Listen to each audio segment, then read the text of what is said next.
Hey everyone, this is Axel Raven here. Welcome to the podcast. I'm here joined with me, my fellow compatriot, co-owner of the Minnesota Legend, BJ Loveless. How are you doing tonight, good sir? I'm doing all right. It's Friday night in Legendland, ladies and gentlemen. Getting ready for our matchup against the Sioux Falls Sparrows. Yeah, we've got an early one tomorrow. Most of you will be hearing this at just before or during the day on Saturday or later, but man, preparing for them this week, they looked pretty good last week, putting up almost 40, or no, they did put up over 40 or over 40 against Denver pretty quickly, I might say. I was watching the highlights earlier today and, not wanting to take them for granted. I think they also, in updating like the roster and things and simming against them, they've are seeming to make some good progress themselves. Again, not wanting to, underestimate a younger team. Exactly. Yeah, they've been making some strides, some little glow ups every week with their progression. So Sioux Falls notoriously has been a scrappy team. Yeah, season to season in general, they find ways to have themselves in the conversation or make it really tough on everyone every time out. Yep. So it's like one of those things when divisions first got announced. Damn, like Sioux Falls had to come over here. Yep. It's like one of those things. Like they're a pesky team. Their fortunes haven't been the greatest year to year over the last 4 or 5 seasons, but they every so often they find themselves in the conversation, and they're a tough out every time. Sure. Yeah, knowing both Jason and AJ, I know AJ is a student of the defensive game, and I'm not sure how maybe he's had some learning, some progress that he's been making week over week in his strategizing and how 2K4 works. I know with APF he was Sioux Falls was always a stout team to play against defensively. So I'm really interested to see how I'm interested, nervous, also how they might play, how we might play out tomorrow. Yeah, they got some long-standing players there, like obviously AJ, Jay Ringo, Nathan Barnett, Terrell Dick, John Barnhart has been there almost just as long as I have. Yeah, honestly. Nick Fargo switched to, I think, defensive end or tackle this year, so he's on the D line. Long-time linebacker. Yeah, that's a spot on their team that they kind of missed out on, is improving their linebackers to a degree. I mean, Jason Strongbow is still really, without a doubt, but they took some hits in the linebacker department, moving Nick Fargo to the defensive line. And I mean, maybe that's a point of attack, but always Julian Tyree, Jason's player, is all-time passing leader. I mean, he's always an issue week to week for opponents. So it's like, where do you strike this team that right now isn't in the best standing, but they did have a very impressive win against Denver last week. Yeah, it's interesting. Even historically, they've always been a little hot or cold. And like week 2 against San Diego, fairly cold. But last week they really turned it around and came out bright hot against Denver. And yeah, can they carry that momentum through? Do they have some sort of awakening or epiphany in their game planning for that week? Will that carry through to tomorrow against us? Exactly. I hope not to. I've been preparing, and I'll say this right now because I've been debating whether or not to say this. I was almost wanting to say this on Say It With Your Chest in the chat. And I'm just going to say it because, people like drama, and I'm just going to put it out there that I want to say Minnesota might be putting on a how do you stop the run clinic tomorrow. I think that we're going to do really well against the run. Whatever they bring us on their run, I think we'll be doing really well. I mean, so the credit of that is that their linebackers are a little young in the tooth. Obviously, the 2K4 presents an issue with bringing down running backs. So, I mean, can you game plan to it? Do you have the personnel to stop it? Mm-hmm. Can you limit it and stop everything else? It's a part of the game so far that no one has really figured out. I mean, obviously there are a couple of undefeated still standing, Alamo City, Florida, Houston, to name a few. Mm-hmm. And it's only through 3 games. We don't know what everyone's throwing at the wall, so it's still in some degree a portion of the toss-up. But we've built this defense out pretty well, and we have some firepower on offense and some versatility. So it's in the realm of, do we have a good enough team to almost, regardless of what we put out there, we can kind of put Sioux Falls down. Mm-hmm. Yeah, it's sort of like this Venn diagram that you have to sort of start to, as you were saying, player build and team composition, that it's not just one player, but it's how the team plays together, game planning, and then what the opponent brings you to. Like, if those stars align, it can be magic. So. Absolutely. And we looking for some magic, this week. Absolutely. So that's Sioux Falls, division opponent. I think if we can go 2-0 in the division to start out, that's a hell of a start. Yeah, having a leg up on Indy to begin with, but then if we get a nice leg up on Sioux Falls, that's going to be really powerful. And don't forget about Tulsa. I mean, they have had a poor start, but again, it's still kind of young in the season, so mm-hmm. I mean, we've seen teams turn it around. Yeah, I just popped up our schedule, and they are the absolute last Week 14 team that we face. So like you say, it's a young season right now, so they're likely going to be a very different team than we see out there right now. Oh yeah, especially with the playbook rules and being able to tear them down and build it back up. Mm-hmm.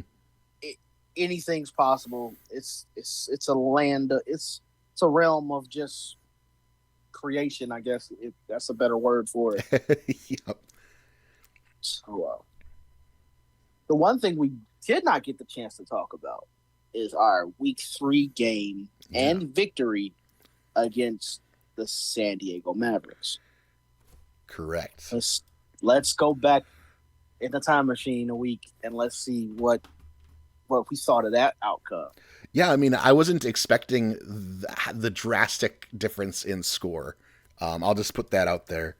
It reminded me, of Week 1, putting up points. I was expecting more of a fight. And I mean that in a total respect for San Diego. Yeah. It was a surprising outcome. Everything that their offense kind of threw at us, we were kind of prepared for it. We just wasn't giving it up.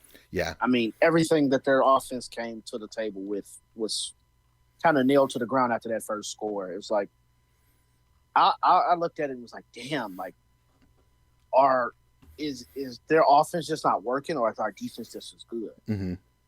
Man, like, I mean, you're talking about defense being good, but the thing that I just want to call out, Miles Gibson's, his play out there last week, he was all over the place, stuffing up the run in the middle, the outside, catching and pass deflections, catching interceptions, things like that. I said it in the chat. I mean, in the team chat during the game towards the end. Miles is looking like he's on his way to a all-star season. Mm-hmm. And right now, with the way he looked, he's in on every play. Mm-hmm. I don't know if the stat guys are catching it or not, but man, he's like a rabid animal. 58 is everywhere. And it's like, man. Yeah, I mean, I feel like recollecting back to you being in the voice chat with you, I feel like you mentioned, like, he reminds you of your player, other than the fact that he can catch a ball. But this is 2K4 and not APF, but just like your player, you were all over the field, including yourself in every single tackle, muxing up everything for the opponent out there. You know, he is playing, like you said, a rabid animal out there. Yeah. Again, I'll say this, but I won't regret it. I retired too early, but hey, those are sacrifices you make to bring in other talent and make your defense even better. Mm-hmm. So I mean, I'll take that every day. If it leads to a win and this group is a complete unit and making plays and winning games, I came to the SFL to be an owner in the long term. I know player is something that a lot of people live for in this league. It wasn't mine. Mine was to be the decision maker. So I'm happy for guys like Steven and Miles, especially because they both have seen really good performances out of themselves since they've come here. I mean, and then adding Jason Clay, who while in a limited fashion has made plays as well. Juan Mississippi, he's the grunt work guy. He's the dirty work guy. So he's the one coming around the corner, stopping those running backers for TFLs. It seems he's always like just boom, hey, like little zippy guy out there. Yes. So making that sacrifice doesn't hurt as much as some would think, because I get it asked all the time, like, hey, you retired, like, what are you doing? I said, I'm being an owner. Yeah, their success is your success, really. Right. And I've seen you make some sacrifices for that as well. And I couldn't be happier, bro, because again, you've taken the back seat for the sake of others. And it's paying off for sure. Yeah, it warms my heart, and it makes me really happy to be shouting, Miles or Steven out there. Again, both of us being ex linebacker crew, loving to get in the mix in there. But yeah, it's exciting to see what others can do. Totally. And before we move on from this game, can we talk about Colin freaking Hart? All heart, baby. That dude, for his value, is outplaying his value tenfold. Yeah. He, in the game against San Diego, 271 yards, 5 touchdowns is ugly for the opposition. It is hideous for the opposition. It's been exciting. Like, some of the success from this season, I feel, has brought him out of his shell a little bit too, and gotten him re-engaged with the game. He mentions, like, yes, finally, like a running back focused style game or whatnot. Again, for him, recollecting back to like the pre-legend settings time when power backs were the thing, where him with Sioux Falls, again, him with history with Sioux Falls, myself with history with Sioux Falls, but with him back in the heyday of Sioux Falls in those championship games. Right. And I think he couldn't be happier. And I said this in the game chat as the game was winding down. Colin Hart, I don't know if Cam's going to hear this or if he saw it during the game. The Hall of Fame is and should be watching, sir. You made the ballot this past go around. I think you should be going in next season. I mean, next go around. The Hall of Fame for this season alone should be watching you, sir. Definitely. I'm just gonna, speaking on that, I'm gonna pull up the leaders just to get some actual facts here. 730 rushing yards over 3 weeks, 12 rushing touchdowns. That's an average of 4 per game. And I think he's had either 1 or 2. I think it's 1. Just 1 receiving touchdown. He's 13 total touchdowns scored. Man, that is a beast. He is 115 yards greater than Charlie Boletsky at 615. So 730 is a huge number. And Charlie ain't BSing out there. No. So let's be, boy. I mean, if he didn't have Doyle, he'd probably be on par with Colin. Oh, true, splitting the carries. Yeah, he'd be neck and neck with Colin. I mean, he's close enough. I mean, Jesus. But yeah, another thing I wanted to point out too, as far as that San Diego game, shout out to Vin Callia, who failed 7 yards of a 100-yard outing last game. I wanted to see him get that 100 yards so bad. But again, a victory against the Mavericks. Shout out to Mike O'Neal and good speaking sports. of Mike O'Neal, right? Dave, his crew, Charles, Johnny, all those guys. Hopefully, they can bounce back and stay afloat in that West Division. That's one in the West down.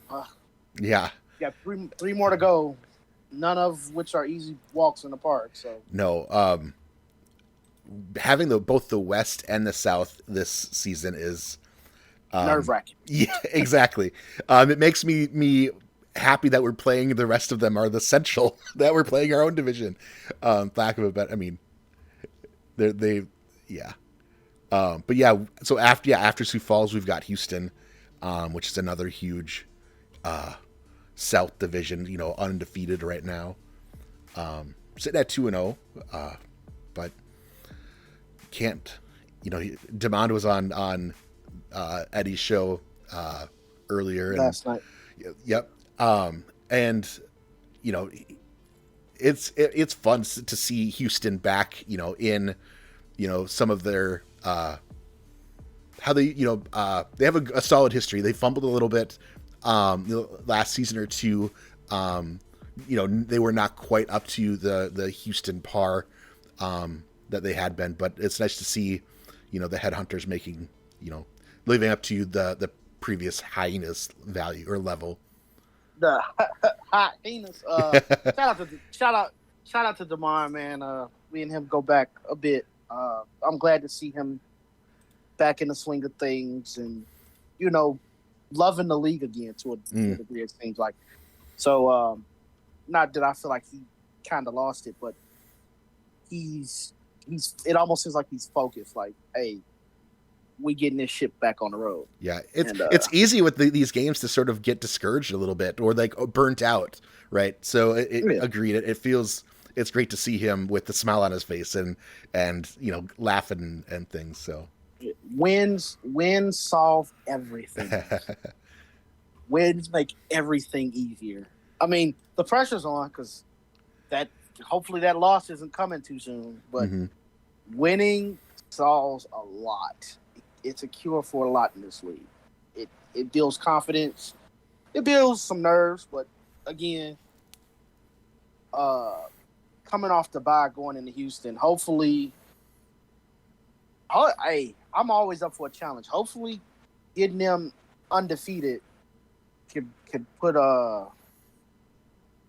some spotlight on our game because that's a big game. Hopefully, they can make it out of if they make it out of Arizona with that victory. Who knows? When they come on down to, if I'm not mistaken, they play us at home, correct? Let me take a look. Yeah. Yep. Yeah, it's it's odd having teams have a bye so early. I think they were in a bye week 2. I think Queen City had a week 1 bye, so it's like a little odd. Yeah. Like you said, we're heading into a bye next week. Give ourselves a little bit of, take a day or two to rest. But, that's one thing about the early buys, tend to work through it a little bit and use that as a way to, further deepen our knowledge in the game, try some things new, try a few new things, experiment, versus because you've got that extra week, and really, come together as a team. refresh. Really, I mean, obviously it's a little early to say refresh, but any little time in the schedule where you can kind of reset and refresh the mind and kind of get ready for the next level of the schedule and figure those things out and figure those teams out. More tendencies come to the surface on some of these teams, and we'll see. I do see. We're all our whole division, with the exception of Tulsa, is going on by at the same time. So we were going to preview week. What is that? Week 5. It is week 5. Yeah, next week. Week 5 Central slate, but it's only one game: Mexico City and the Tulsa Desperado. It's a nightcap on Saturday. And let's see, they're both seeking their first win. Is that right? I don't know if they play the week. No, they play. Gotcha. Tulsa will be playing this week against Fort Worth, and that's going to be a tough one. Yeah, but Tulsa's got the home game, so okay. They might change things up and they got some firepower over there. They got Doug Brown and Gabriel Manning. I mean, you can't count them out. No. Those are two players that can hit home runs fairly frequently. And I must say JQ's been playing a lot better this season in this new game than he was in APF. So I think it's just a matter of time, like you're saying. Like you can't count them out. Right. The central bye week, the only game on the slate is Jordan Sipe versus JQ in Mexico City. If hopefully both of them come in with a win, or that's the big O game. Who's going to solve the big zero? It could be a smash mouth game. Speaking of smash mouth, Mexico City lost Phoenix Jones. Yeah, that's a big news. Which was, it's some big news, and it kind of killed off that two-headed monster for Mexico City. It's gonna. Go ahead. I was gonna say it helps fill out their defensive back though with bringing back Jermaine Menafield back there and getting an O lineman for Ray up there. Right. But, right. Ray is the junkyard dog once again in Mexico City. Been a while since he was the only dog in that backfield. Yeah.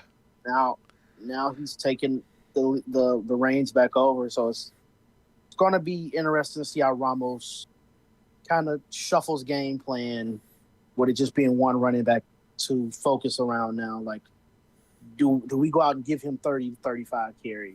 Mm-hmm. Do we still put the game on the back of Jordan Sipe and risk a bunch of turnovers, or how do we switch this up to give us a new identity? Is the question that Mexico City needs to ask themselves, because they are, I mean, up until this year, well, last year was they came out to the last week of the season missing the playoffs, and this season they've had a rough start. How do we get back on track? It's the main question for them. Yeah, Tulsa is just I think it's just a thing of we got some solid personnel. Let's switch something up. Something needs to switch up. Mm-hmm. And I mean, going up against Fort Worth is not one. I mean, you might could catch them off guard. Don't get me wrong. Yeah, but that's a tough egg to crack. Yeah, right now. Those guys are hitting on all cylinders, and crazy enough, we got to play them in a couple weeks. But we're up for a challenge. But sheesh, they're not an easy egg to crack. I think we played them first week of October. We played them second week of October in Fort Worth. So it's that's extra tough. Yeah, JC Bacon's been running downhill, it seems, so much And I was just again looking through some of the progressions that some of the wide receivers are making, and Stephen Hacker, man, he is putting up a lot of points in speed. So he is like, they're investing heavily in him as a huge target for Dunhill out there. And it's showing because he's going off in games. He's going crazy. But that's remains to be seen down the line against Fort Worth, and I think they're going to be a hell of a opponent for everybody in the Central at this point. They're a tough team for sure. Shout out to Hacker, Nacho, Marcus, John Circle, aka Jay-Z Bacon, and all of that crew. They've done some work to become a dog in that crazy South Division that I'm glad I'm not a part of. Thankfully, after this season, we'll be back out of there for a couple more seasons. So we just got to grit down and bear it for the rest of the season. Looking ahead to the other games, the Central games this week, Arizona is heading into the Snake Pit in Indianapolis. What are your thoughts on that game? Arizona coming off their first loss of the season from Seattle. Thoughts? I don't want to plug too much more in there. The Say It With Your Chest Bowl. I mean, not Say It With Your Chest. Wrong show. Streets of Talking Bowl. Yes. Chad and Eddie are both really good friends of mine, and damn, I know both of them are like, man, I would love to get this win over this guy, so I can talk shit. AZ has, both of them have fantastic offensive lines. I think that's where the game is going to get won at, like on a defensive line. Both teams have.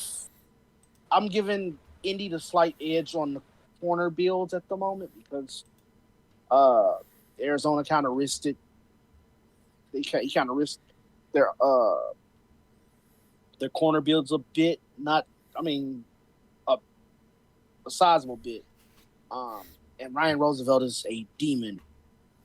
Gus Scott showed you that you can't check me with mid-level corners. Mm-hmm. You got to put some value back there because Gus Scott made you pay, unfortunately. Mm-hmm. Shout out to Everett Garrison, Parker Thomas, and the rest of that group. I love them cats, man, when I played there. So they got a tough task in front of them with Ryan Roosevelt for sure. Looking at both of them, it seems like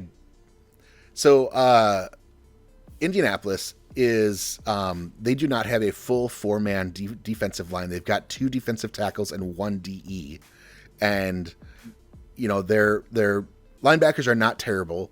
But again, if you get through that line, you can almost run past the linebackers in some cases. And with how well Moses was running, part of me wonders, just like you were saying, Indianapolis is pretty stacked in the defensive back realm. Do they lean a little bit heavy on the run, Arizona, and see if, and then the opposite, Indianapolis might be throwing, so it might be a run versus a throw kind of game. Yeah, because and Eddie's gonna lean in the DJ. Trust me, like. Eddie didn't like the way. I'm sure Eddie didn't like the way that pass game looked in the second half against Seattle. Mm-hmm. So he's gonna let the reins roll on DJ against Indy, and Indy has shown you that they might not be the best at run stopping. Shout out to week 1. But the past is the past. We do have to face Indy later on this season in Indianapolis, so. It could be a totally different game, but right now, stopping that run isn't the funnest thing for them right now. So, and I'm sure Eddie's seen that. He's a true student of the game. Yep. It should be an exciting one. Just like it might be, Arizona gashes Indy gashes Arizona, it's just going back and forth, run, pass, score just incrementing higher and higher. I definitely will be watching that game this week. It's going to be hilarious. Because I know they're going to be cool. I know they're going to be losing. Both of them going to be losing their mind. Yeah. That one is at Saturday night, late night. Oh yeah. Cam knew what he was doing with that. Okay, we go end the day off with this one tomorrow. Yeah. So all right. So that's definitely going to be something to pay attention to. What's the next one on the slate for the division this week? We talked about Fort Worth at Tulsa. That's the and then because we're facing Sioux Falls, it's a Central Division lineup. So again, Tulsa has an up road hill battling against Fort Worth. But if anything, like, this is a great time to make a stand. That's a great opportunity for a statement win for them. Even if it's by 3 points or 1 point, like, it could be, catch it, like you said, catch them off guard, and they've got the tools to do it. It's just, can they do it? Right. And I think, is that it? Yeah, that's those 3 games, because we're battling Sioux Falls. But yeah, that's the Monday night game is Fort Worth at Tulsa. So we'll have to wait. Let's see if Tulsa can come out in them bright lights and make something happen for sure. Mm-hmm. So, before we get out of here, who do you want to see stand out in this Sioux Falls game? Man, I really enjoyed seeing. Oh, I have a few. In general, I want to see our defensive backs kill it. I want to see that crew come in, deflect passes, catch them, run them back for touchdowns. It was a really exciting last game against San Diego to see both Derek get one and Daniel get one picks. The person who's been really quiet, I really would love to see Cody Griffin come out of his shell in 2K4. Yeah. I'm not sure why. Bravo, over on the right side of the backfield, has been killing it with picks and pick sixes and things. But yeah, I don't know if it's where he's lined up or what, but I mean, it's just sort of like a time bomb waiting to go off. And I hope that he comes out this game and rocks it. Right. I'm gonna issue a challenge out to the D line. This is the first team that does not have at least 3 offensive linemen. That's true. Yeah, we've played this season. So it's like, I mean, let's see how many. I think Alamo City had a full offensive line. Alamo City is full. Yep. Indianapolis had, I think, 4, and San Diego has 4. So this is the one time where they don't have a full offensive line. Let's see these guys. Let's beat these guys off the ball. Yep. Get in that backfield. Hurry that QB up and take him down. Got it. I don't want to see. We got to see. I know Max has been seeing a lot of double teams. Mm-hmm. Mark Mello's getting slow off the edge a little bit. Angela's getting around the edge, but right as she gets there, boom, the quarterback lets it go. Yeah. But I want to see those guys. I want to see that front four get greedy against Sioux Falls. I definitely want to see them get greedy against Sioux Falls. And of all the QBs to face up against, Julian Tyree is one who likes to scramble and sneak and get out there and be mobile. And so that's a great opportunity for them to shed their block and get after that number 10 jersey out there. Yep. Let's see. 1:00 Saturday, 1 p.m. Central Time. Eastern time. Eastern time. So that's noon. Yep. Almost morning. I'll just be getting up at that. No, I'm just kidding. Oh, I'm with you. Maybe I gotta set an alarm or something. Yeah, we recording this kind of late. Go out to have some brunch and catch a game. For real. So let's close shop. Yeah, Axel, all right. Well, for this game, baby. Yeah. Well, thanks everybody for listening. Thank you, BJ, for joining me here and chit chatting about last week and upcoming week and our game coming up tomorrow. Let's see. I'd love to, if you don't have any Minnesota Legend merchandise, go out to our spread shop or our Evo 9X store. Links are in the description below. check us out on both YouTube if you're watching there or listening to us on Spotify. Looking forward to try to get these out as much weekly as we can. If not, then maybe it's every other week, but we'll see, as much as we can. Hopefully next time we'll get a couple more players in here like we did last week, and just having a little fun, talking about our games, talking about the league, and giving it back to you all listening out there, giving you some content to listen to. And we are out of here. Good night. Peace.